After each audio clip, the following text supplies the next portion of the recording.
Welcome to Stoic Conversations. My name is Caleb Ontiveros. And I'm Michael Tremblay.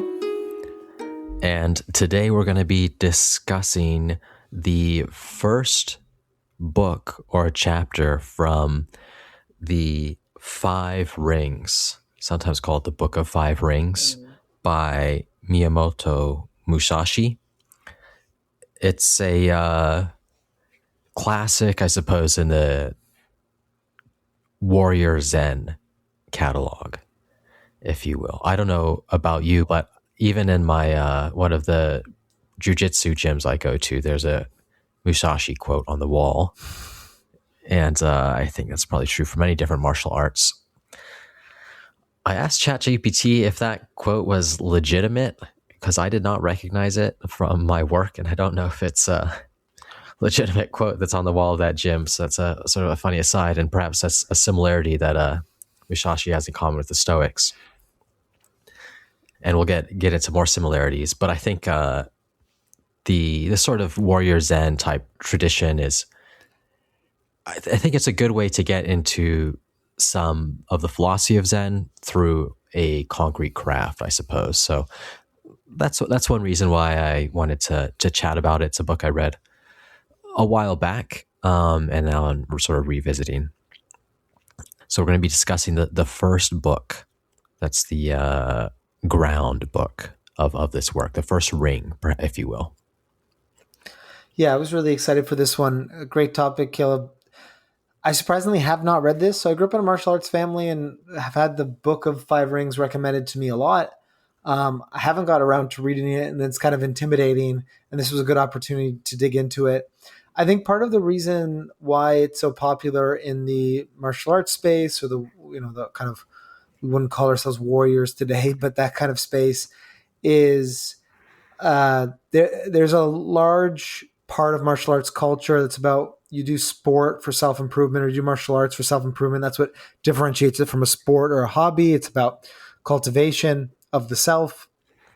And then we'll get into this in this book, but it's kind of about these themes. It's about somebody who learned how to fight, and then fighting taught them about how to live. And there was these other kind of lessons that come from, as you said, the mastery of a specific craft, specifically the fighting craft.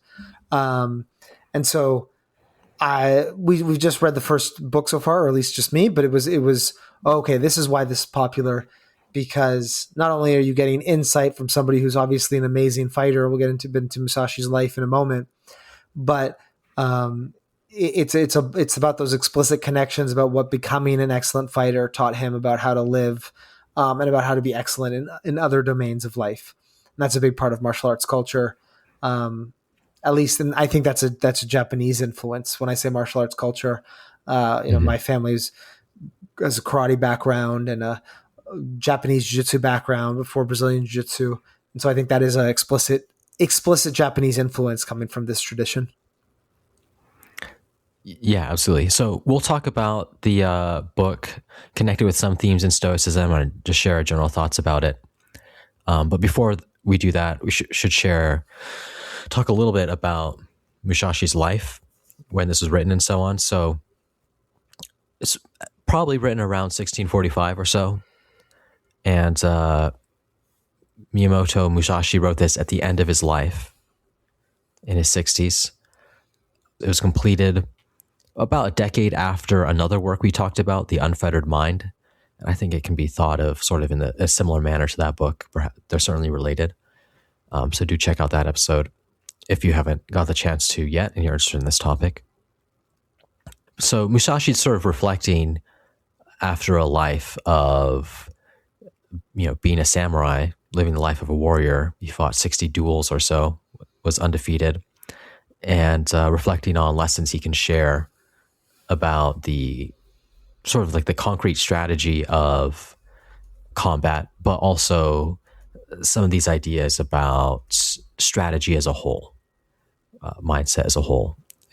And what does mastering one craft teach you about the set of all other crafts?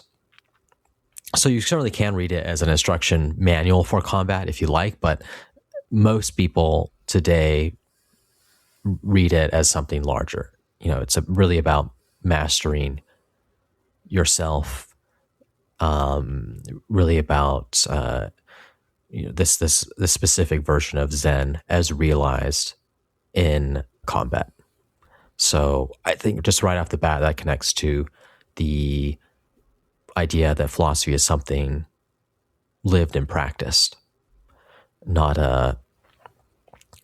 not merely we don't have philosophy books typically connected so tightly to a given craft like this.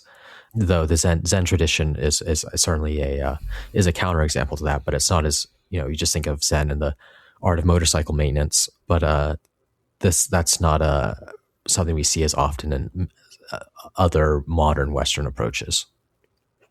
Yeah, and then so a bit of historical context there. I try to just look this up now. But many of the duels that Musashi had were to the death. I don't think I don't want to say all of them because I don't historically know about all of them, but these are like I think of them like cowboy shootouts or something. Like these are one on one, the highest possible stake engagement. So when we talk about 60 duels, it's not like he played 60 games of basketball and nobody beat him. It was these kind of moments of extreme focus, highest consequence possible, and then execution and victory in those contexts. So somebody whose mental fortitude, unparalleled, you couldn't really look for analogies to that in modern sport or anything. It's just the consequences just aren't the same. So that's one bit of context. And then just I don't know, just exciting. It's like it's pretty cool. And then another bit is you were just talking about this explicit connection between philosophy and craft.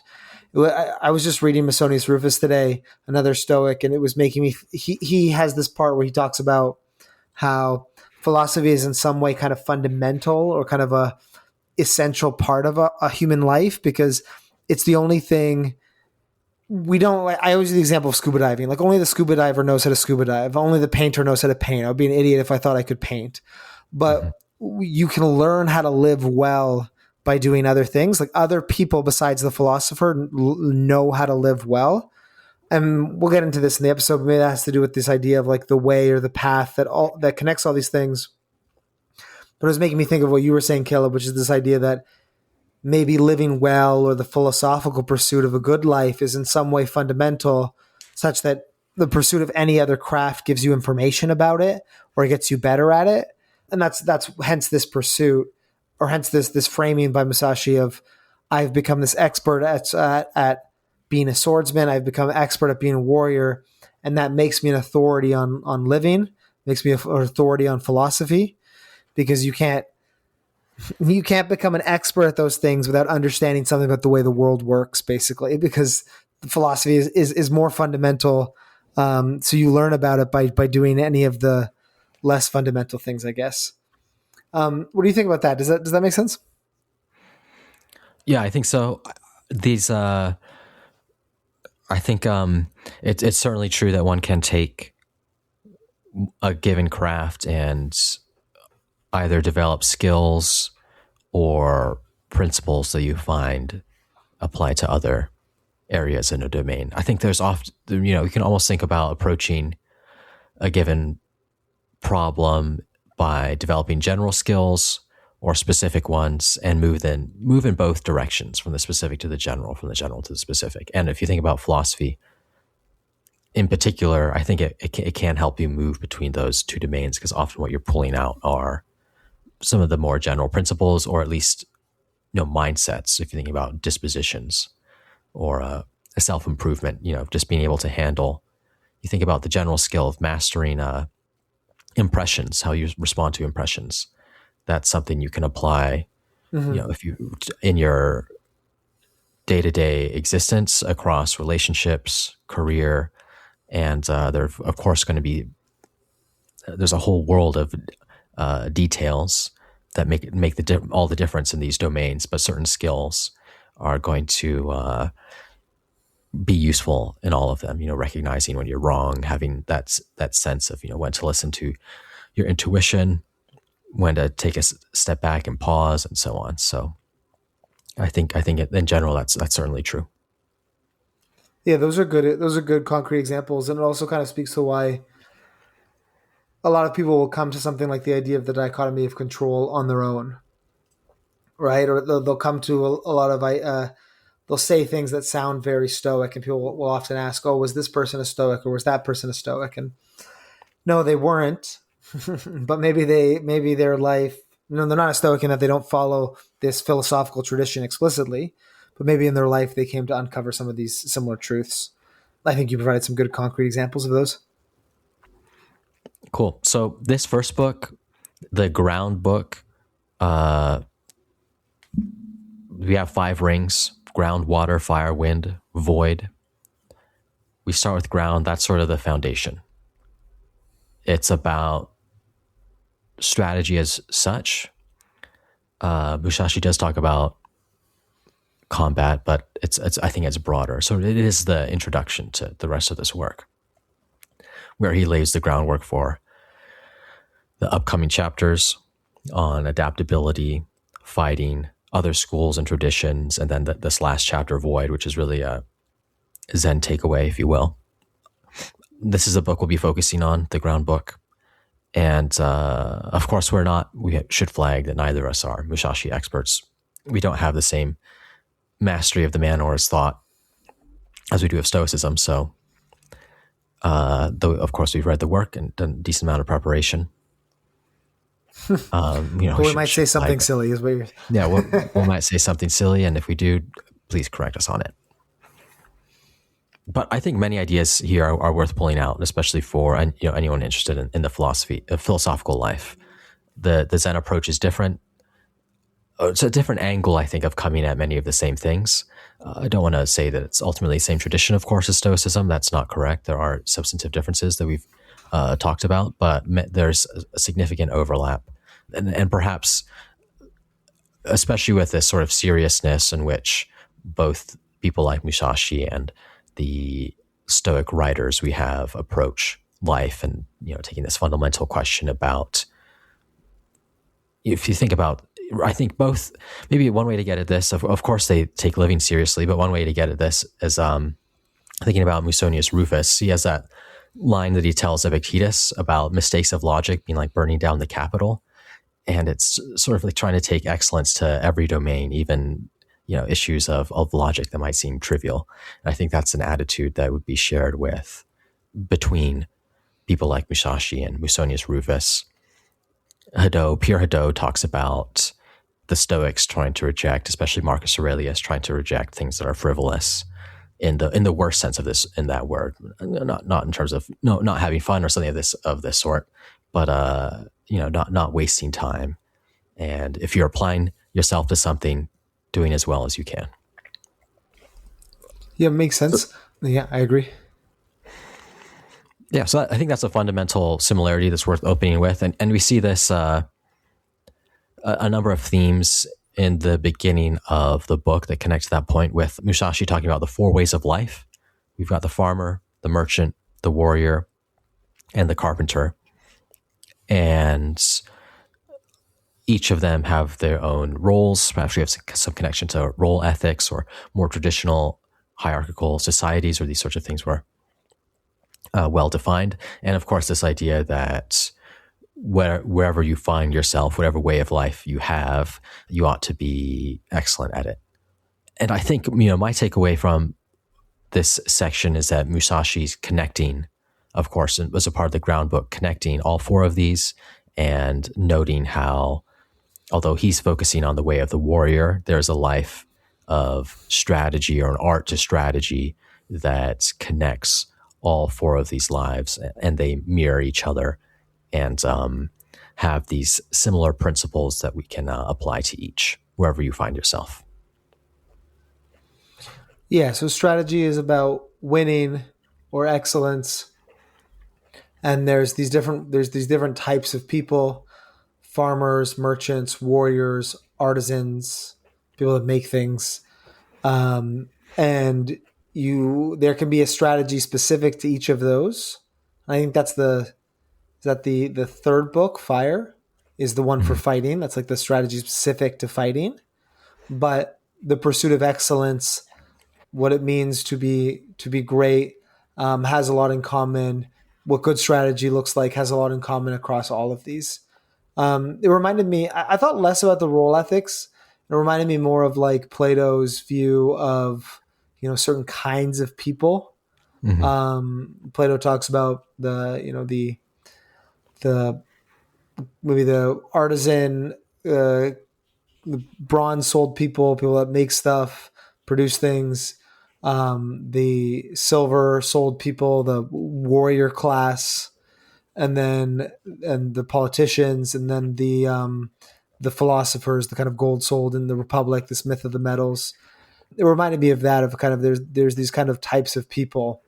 Um, but the Stoic role ethics would be you should identify what kind of person you are, what you like to do, or you should accept where you find yourself, and you should pursue excellence in that area. Yeah, that was the parallel as I saw it. Yeah, I think that's a good connection. And just to make what we're saying concrete, I'll read out a section of or just to give an example of what we're saying in terms of how Musashi connects these ways of life. I'll read out a section here where he does just that, and this is from the David K. Groff translation. This is what I'm reading from. So Musashi says, determination in action, efficiency, vigilant attention to details, comprehending form and function, understanding high, middle, and low levels of energy and how to create morale, apprehending the intangibles, everything of this kind. These are all things that are in the mindset of the head carpenter. The principles of military strategy are the same. So it's a clear example of mental skills, really, or character attributes that apply to the life of the carpenter, especially the head carpenter, and anyone who finds the principles of military strategy relevant. Yeah, it's a great quote. Because it has to go both ways. Because the other thing is, why am I reading this book if I'm not a samurai? I don't have a sword. Why am I reading this book? And it's because this is a person who's become excellent at those characteristics. Paying attention to the right detail, understanding the energy or the morale of people and how to influence that, knowing where to place your attention or your focus. In Stoic terms, you might say making good use of impressions, not falling into mistakes in reasoning. And the excellent samurai can do that, but so does the excellent carpenter, the excellent farmer, the excellent merchant. These are just the building blocks of a good life. And so I'm gonna learn from Musashi, not so that I can kill people in duels, but because there's somebody who knows how to perform under pressure and has achieved excellence in their domain, and that's cross-cutting. That's why it's the ground. It's the ground book. It's the foundation that cuts across. There's a foundation of strategy that cuts across all kinds of lives, a foundation of how to live that cuts across all kinds of lives. Yeah, absolutely. And one other part I like about this section is how Musashi clearly admires some of these other ways of life, especially when they are lived to their full potential. Just the way he describes carpentry is detailed, I think, in a way that nicely shows his respect for the craft. Yeah, I agree. It's not. I mean, I just made this analogy to the myth of the metals. There's a hierarchy in the myth of the metals, right? Like the philosopher is better. You don't necessarily get that reading this book that the warrior is better. At least I don't remember getting that. They look at these, sucks to be a farmer, I'm a really cool samurai. And there's a kind of respect to all of these domains, as you said, something to learn from each of them. Another thing that I was thinking reading this, interested in your thought on this, is it's almost like this inversion of, but there's almost this inversion of, like when we think about these crafts, I think about the way we study philosophy now, and there's this kind of view of well, you should be like the young man, and you should in Epictetus' school, and you should learn about philosophy, and you should incorporate it into your life, and you should practice Stoicism, and the sooner you start doing that, the better. Or you should practice whatever kind of philosophy you want to practice, and the sooner you do that, the better. And people I feel this way, people come to philosophy later in life when they're retired or they have more leisure, and they go, wow, I wish I got into this stuff earlier. This would have helped me so much. I almost feel in reading Musashi and looking at these roles of the carpenter, the warrior, the merchant, the farmer, he's almost inverting that paradigm where it's like you don't study and then live. It's like first you live and then you like reflect upon what all the things you learned through like developing your expertise at your craft. Mm-hmm. Like I am the best fighter, so therefore I know a lot about strategy. I know a lot about how to live, and let me like go into a cave and reflect on what I know I must already know if I've become so excellent at this domain.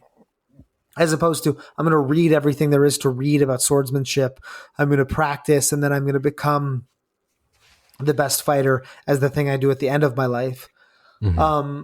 I thought there was kind of that inversion to that where he's not telling the farmer to like read his book and don't become a farmer until you've studied strategy. It's that the farmer understands strategy from doing, from living. And I find that kind of empowering of this idea of you don't need to. It's this balance where we have something to learn from the ancient Stoics, we have something to learn from the great philosophers, but a lot of times we've learned a lot of, we have good intuitions, we have good common sense understandings about the right ways to live and how to make our lives better or worse. We just gain from existing and from doing and from being. And it's not some secret locked away. It's like Kung Fu Panda. There's not some secret in the scroll. Mm-hmm. The the solution was inside if you already, you lived and you experienced and you gained this knowledge from going out and becoming great in this other domain. I thought that was kind of like an inversion. It's not like an academic way. It's not like an overly intellectual way of approaching living well. It's kind of like a practicing doing way. What do you think about that? Yeah, that's interesting. I think there's certainly the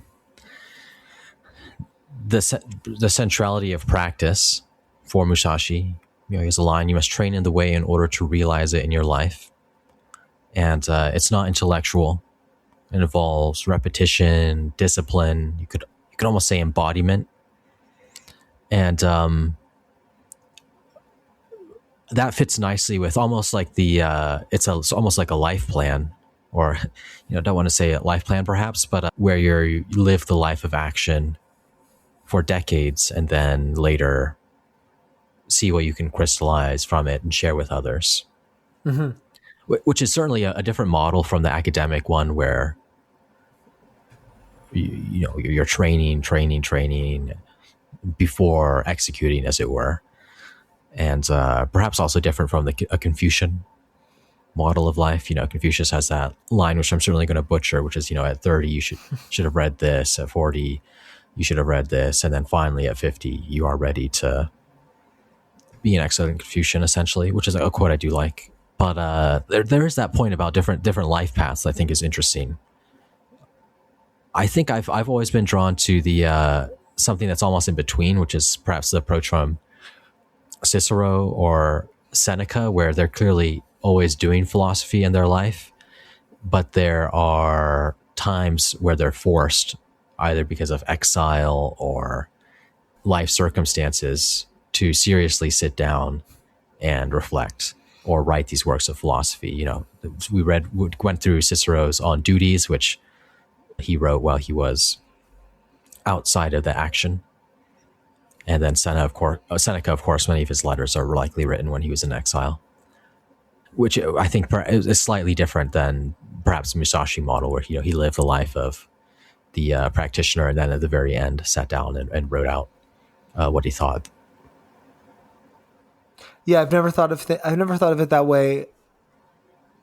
In many ways, I don't know if that's an explicit Stoic approach so much as it is just circumstantial around Mm-hmm. Seneca and Cicero's lives, but it's almost like taking a year off, doing a mini retirement, taking a gap year, and kind of like allowing your new identity to crystallize, reflecting on what you've learned up to this point, making some serious decisions about how that changes the impact of how you'll live. Um, that's a cool way to do it. That's got to be closer to the best way to do it because you get the best of both sides, where you're thinking deeply about these questions and then jumping back into the life of action. Because obviously the counter argument to live your life and then reflect on it when you're 60 is what if you are 60 and you kind of screwed up, like you Yeah, kind you're of just looking like back didn't and have like, a, damn. Yeah. you're like, ooh, I wish I did things differently. It's like fine for Musashi because he's not the guy that died in his duels.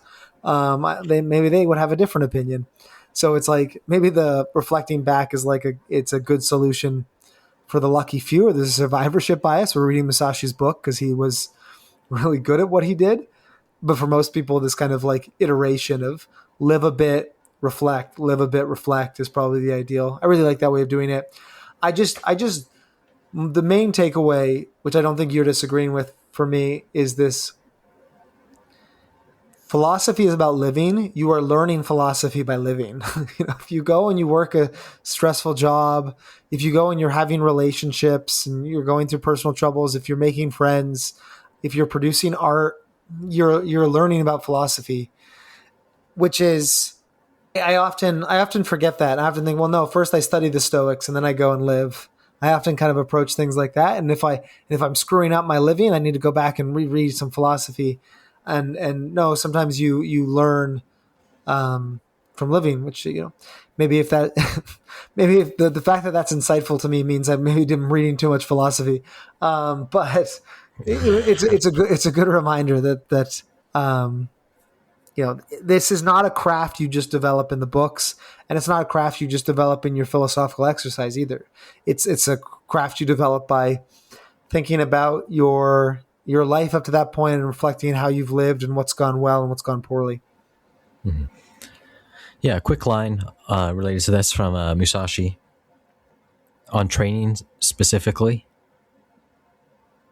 To train so that it will be useful at any time, and to teach so that it will be useful in all things. This is the way of strategy. I like that. And perhaps does also help clarify that we're not saying, of course, Musashi didn't train. It wasn't all performance. It wasn't all dueling. He practiced sparring, I'm sure. I don't know the details of what that looked like, but practiced the techniques he describes throughout his life. And there's a clear division between practice and performance.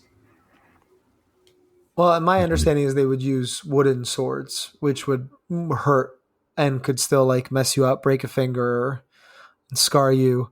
But that's a good contrast to the practice and performance is the consequence between a wooden sword smacking you, hurting your shoulder, hurting a rib, versus cleaving your body in two.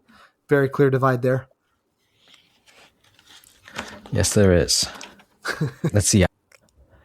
So something, we're talking about training in the way. We're talking about strategy, which is the broader approach. I think you could almost align strategy with philosophy as two different ways of saying the same things. And I think here's a good example of this sort of approach of mindset or strategy, and how you can understand it as a way to approach anything serious. If you do not understand others, it is difficult to analyze yourself.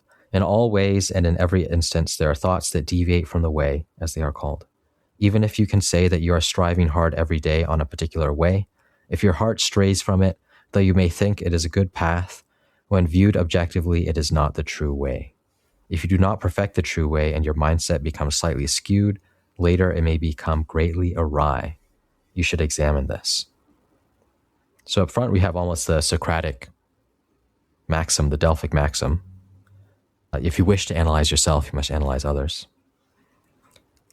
And then we have these notes on sticking on the path, really following the way, not becoming detours, or perhaps even understanding this, not building bad habits might be a good modern way to put it, because those, initial small bad habits can compound, and you maybe go greatly awry. Yeah, what does that mean? What's an example of someone sticking on the way versus someone getting off the way? Yeah, that's a good question. Let's see if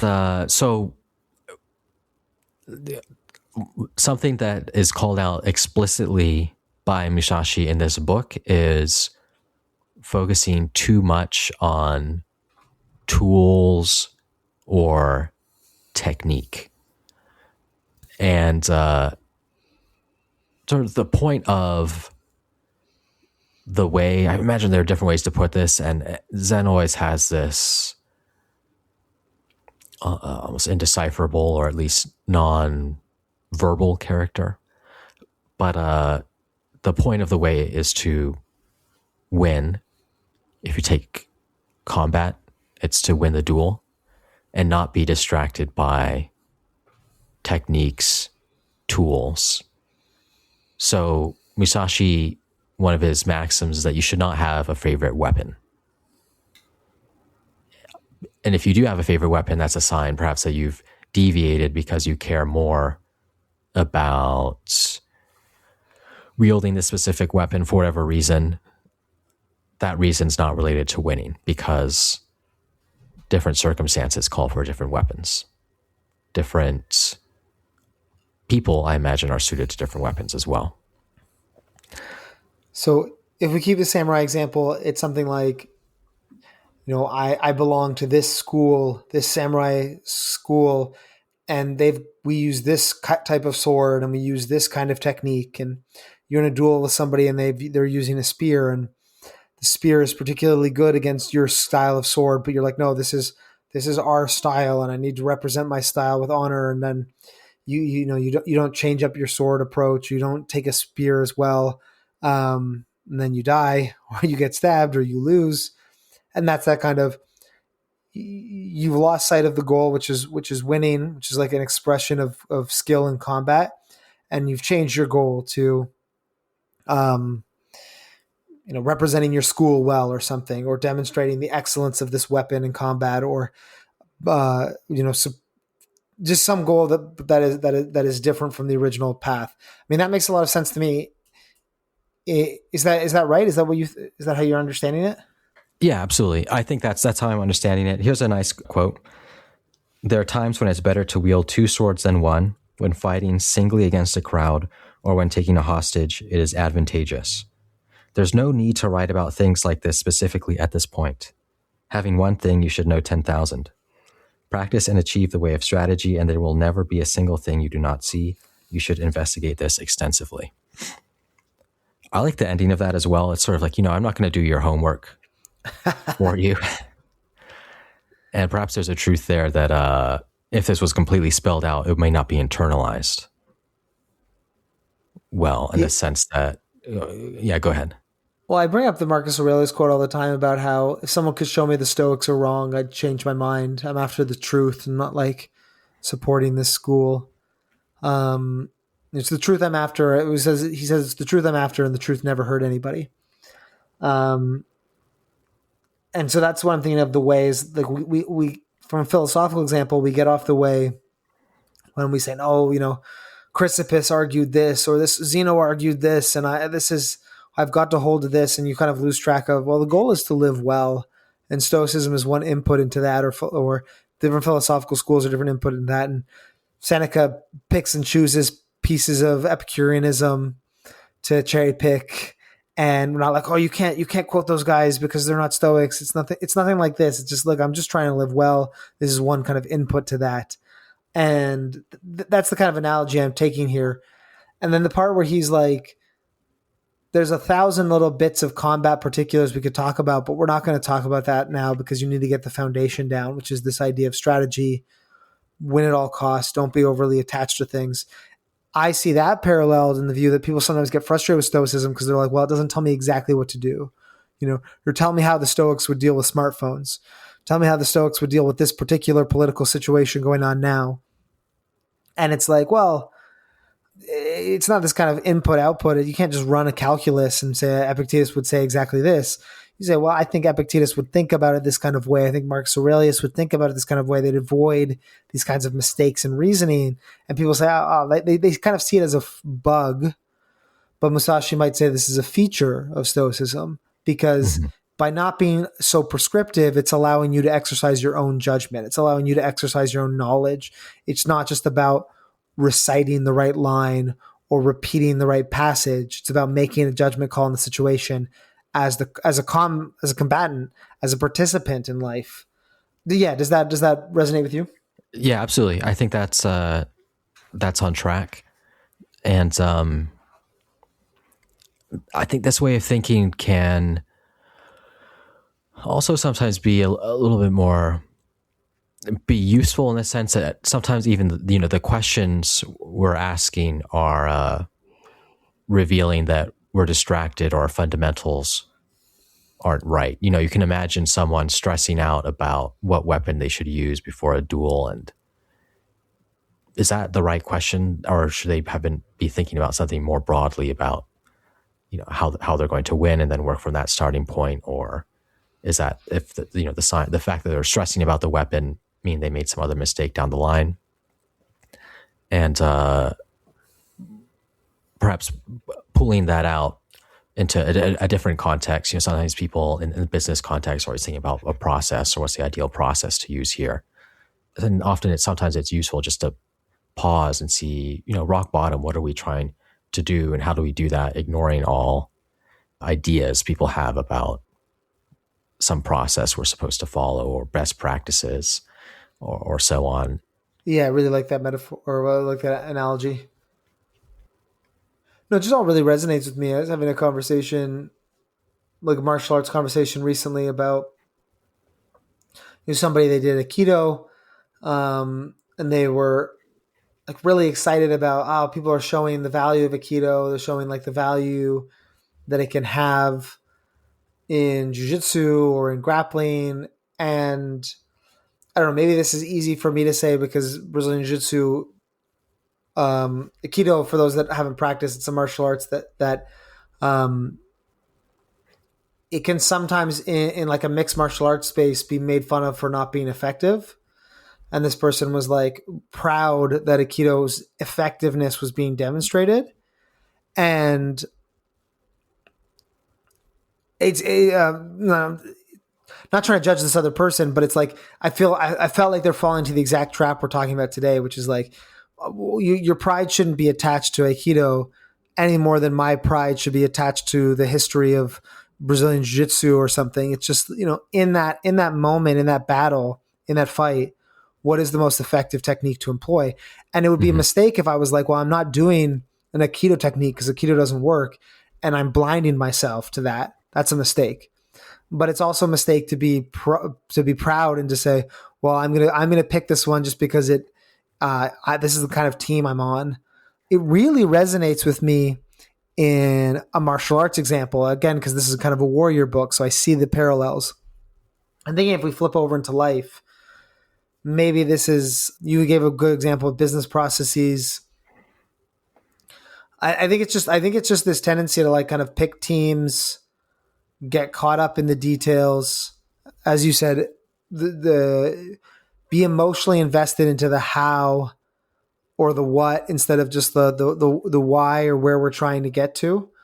Yeah, I see that in politics all the time, right? Like I think one of the things I'm always trying to do in political discussions is like, well, we're trying to help people, or we're trying to achieve, what's the aim we're aiming for, and then like what's the best way to achieve that aim, not what's the way that's been argued for by a certain political party or another political party, and we can't use any of those tools because this political party argued for them.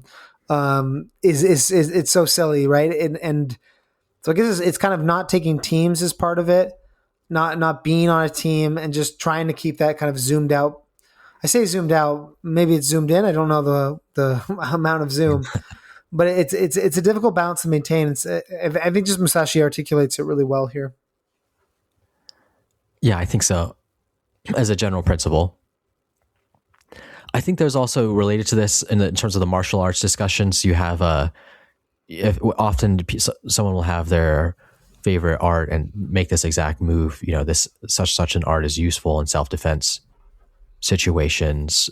Therefore, that gives some amount of credence to this art or something of that sort. And you do wonder, why? I think that the sort of the questions in the background are, why are you doing this art to begin with? If self-defense is so important, would you have chosen this art, or is this really just sort of a rationalization right in a way that whatever art you choose, if it's driven by self-defense purposes, defending yourself in what circumstances, so on. Why'd you choose this specific art? Is that the right move? Otherwise, maybe there's some other aim that it serves that's could be an equally good one, given your or not, given your position and traits and so on. So, I often wonder about that argument. It seems like maybe there's this stuff in these background assumptions that sometimes suggest that's not the right argument to be having. Yeah, I mean, I like that. I like that idea of just, I guess to simplify it, it's just remembering your why. And, if the reason you fight as a samurai is to represent your school, that's fine. I guess maybe the Musashi's point would be that that's not, or then that's coherent to stick to your style. Musashi's point then is that that's not the real why, because that's not like the fundamental goal of the discipline. The fundamental goal of fighting, so he's making kind of a claim about what fighting is. Fighting's about winning. Strategy is about winning. It's not about showing off. It's not about demonstrating something. It's about getting in combat with somebody else and coming out on top. And so you're perverting that fundamental goal, right? So then you start studying a style because that will help you achieve the goal of winning, and then you forget the goal. And then in philosophy, then the goal is living well. And so you start reading people to start to live well. You start having conversations with friends about philosophy. And then you drift away from the goal when you become too dogmatic, or you stick to a certain school or a certain group of arguments just because that's the school you belong to, or the system, if you're a utilitarian or an effective altruist, or whatever kind of school you follow or system of thought you follow, you just kind of dogmatically follow it, and you become one step removed from that goal. So this foundation here is like, if you keep winning in mind, that's the ground, that's the earth. That's why it's book one. Remember that fundamental why, that first principle. Well, this is helping. I know we set this up to say our thoughts on it, but like this conversation is like improving my thoughts as we go. So I'm understanding the book better as we talk about it, which is great. Excellent. A nice place to move from here is the following quote from Musashi. You should not discriminate against or develop special likings for certain weapons or anything else. Too much of any one thing is the same as not enough. I think that for that first sentence we've covered, but the second one is also a nice statement, I think, of the idea of indifference, Stoic indifference. Perhaps you could think about it as, choosing the right amount of a given thing, or even thinking about Aristotle and, the mean of virtue. But this idea that too much of any one thing is the same as not enough. I think that's a nice statement of one way to think about indifference, and really a nice maxim to keep in mind. Well, what I like about it as a maxim is just this idea of opportunity cost, really explicit. So you're always giving up something else when you do something. So if you focus, where is your attention going? Where is your time going? Where is your focus going? What are you valuing? Because you can't value everything simultaneously the same. And so you need to place the Stoic idea. You place virtue and vice and character above these other things. They take precedence. They take higher value. And if you have too much of the indifference, this is the connection I'm making. If you have too much of the indifference, you have not enough focus on your character and that kind of development. Is that how you're connecting it to indifference? Mm-hmm. Yeah, I think so. And if you think about indifference as not fundamentally valuable, but of course the Stoics say some are preferable, others are dispreferable, but what virtue consists in is choosing between indifference well. And there's no thing that is, fundamentally always good, fundamentally always bad, except for, virtue and vice.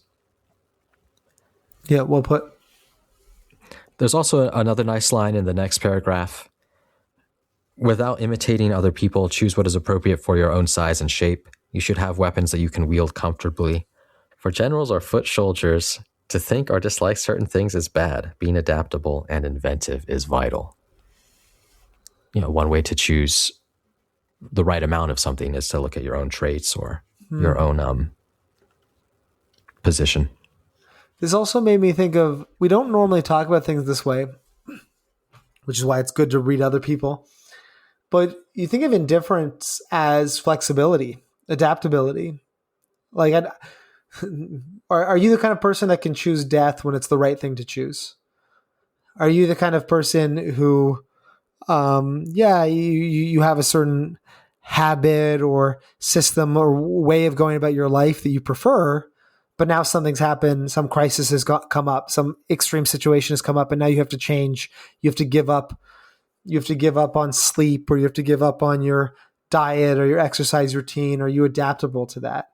That just kind of clicked in my head. It's like, what is good and what does good use of indifference look like? It means like not getting too attached to them, but that's almost like a negative thing. Like, don't do this. The positive picture is the person who's mastered indifference is incredibly adaptable, incredibly flexible.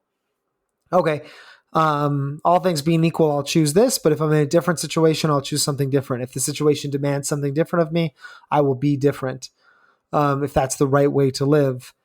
And I think adaptability is kind of underappreciated in those conversations, because we think about like temperance, avoiding desire, but really what does that mean? It just means that I can put my desire in multiple directions. I can want multiple different kinds of things as they fit my larger goal of living well. That just clicked for me right now. I think that I have some more to chew on that some more. It's a cool idea. Yeah, I think so. That's a great way to put it. I think I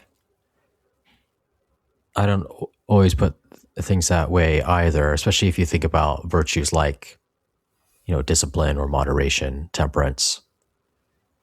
It does often seem like more of there's a negative thing, of course, but even if you go the next step, it's about just choosing the right amount.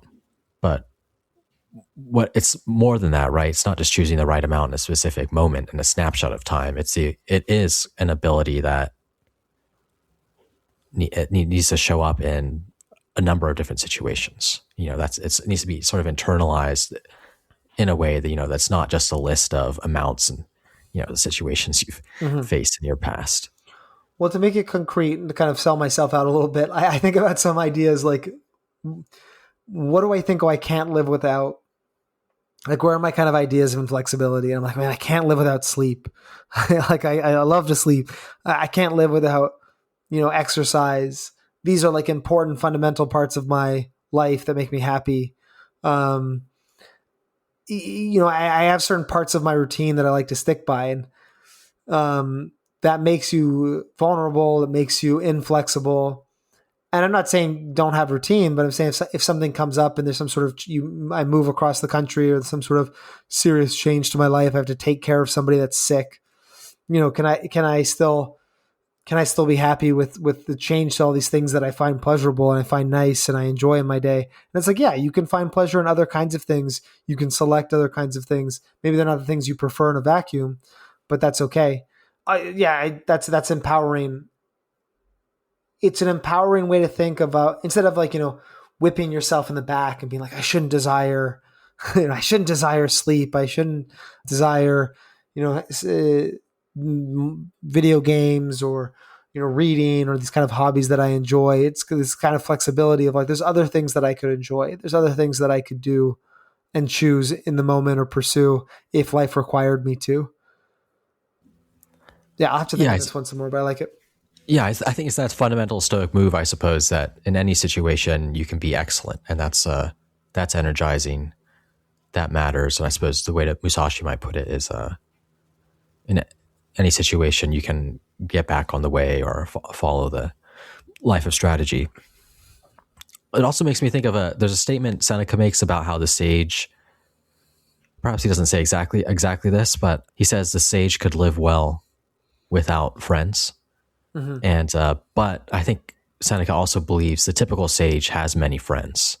It's almost a kind of paradox, but you're the kind of person who can be self-reliant in any situation, but but also be effusive, be social when that's that's available. Mm-hmm. Cool. There are some really interesting points about rhythm and the importance of timing. Let's touch. Musashi talks about those more in some of the future books. We'll leave that as a little bit as a teaser, because I think that is interesting to discuss and not something Stoics talk about as much. I don't think that's an idea we see at least explicitly in Stoicism. So we should talk about that some more. I think that's a very important part of life: timing, rhythm. Yeah, what does But that mean for Musashi? oh, you're gonna ruin my teaser and to go down this rabbit hole. But I think just to give a quick answer to that would be one line from him: timing and strategy cannot be mastered without much practice. We had there was the earlier line about how it's important to pay attention to the energy of your opponent, high, medium, low, which also has to do with timing. And so I think it has this this first obvious application in combat. Of course, rhythm matters, speed, how you react to your opponent, how you set sort of the tempo of a fight, not merely reacting to combat, but setting the tempo to a fight. But also there are these general ideas of tempo, speed, rhythm in other parts of life. Just a conversation, conversations have their own rhythm. How often should you interrupt someone? What's this, your pace of speech? What does that say about the social interaction and so on? Yeah, that makes sense. I mean, obviously, really, really makes sense in terms of the fighting. Maybe makes sense in terms of how we deal with with indifference. I mean, it makes me think of these ideas in Stoicism about like fate, and obviously, there's like living in rhythm or living in accordance with nature, and not trying to force things that shouldn't be happening, or trying to force opportunities that aren't there, or force things to happen that aren't there. But another way we're talking about timing here, what I assume Musashi's talking about in terms of timing, is actually creating opportunities, actually making that influence and change at the right rhythm, exerting kind of your agency at the right time, which is a bit different. I don't know if the Stoics talk about that too much. Yeah, the Stoics certainly talk about harmonizing with nature, harmonizing with others. But I think there is that other aspect of setting the tempo of your interaction with others or your own life. I suppose this idea, choosing the right thing at the right time, and the right time isn't always set by others. It's not something just set by a social convention or something. But we should certainly talk about that some more, because I think it's an interesting and powerful idea. One last point I did want to touch on, and then see if you have any final thoughts, is there's an important ethical dimension to Musashi's thought. He thinks it's essential to the life of the way. He says explicitly you should make your thinking free of evil. So this book that might be somewhat surprising given this is a book about combat, but it's not just the way isn't just tactical instruction, of course. It's much more than that. It's about becoming a certain kind of person. It's about not being dishonest, being able to pay attention to what matters, not do anything that's useless. And those sorts of those judgments require ideas about what matters. They require value judgments. They require ethical stances. So I think that's an important point to make here, is that there is as we're talking about the ground, something that's fundamental is an ethical view about the good life, not mere, and that's a life that's not evil, not bad.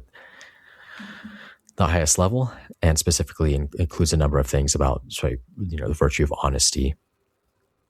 To Musashi, there's ideas of honor, of course, that are essential to him.